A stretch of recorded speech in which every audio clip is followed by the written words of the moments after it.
Gyventojus ir verslą aprūpiname energiją, kurią gaminame, skirstome ir tiekiame. Mūsų veikla apima elektros, šilumos gamybą ir tiekimą, dujų tiekimą bei infrastruktūros valdymą.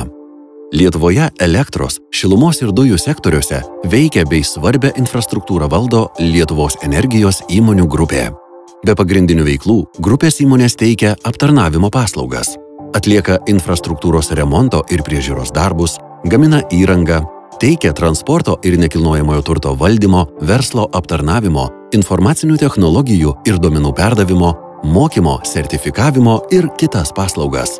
Kiekviena iš šių veiklų prisideda prie nepertraukiamo energijos tiekimo ir geresnių paslaugų bei didesnės vertės vartotojams. Lietuvos energijos grupė yra valdoma pagal korporatyvinio valdymo principus, o veiklą grindžia 3 pamatinėmis vertybėmis – atsakomybė, bendradarbiavimu ir rezultatu. Įmonių grupė turi bendrą strategiją, nukreiptą į klientus, darbuotojus, akcininkus ir veiklos efektyvumą.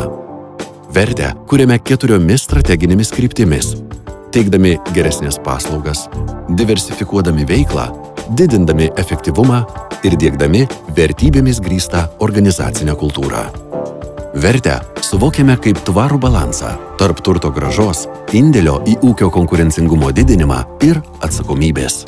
Lietuvos energijos strateginis tikslas iki 2020 metų padidinti vertę 2 ir tapti vertingiausia Baltijos šalių energetikos įmonė. Didindami reguliuojamos veiklos efektyvumą ir komercinės veiklos pelningumą jau pasiekėme geriausius rezultatus per 5 metus. Užtikrinome gerą paslaugų kokybę ir mažėjančias kainas vartotojams.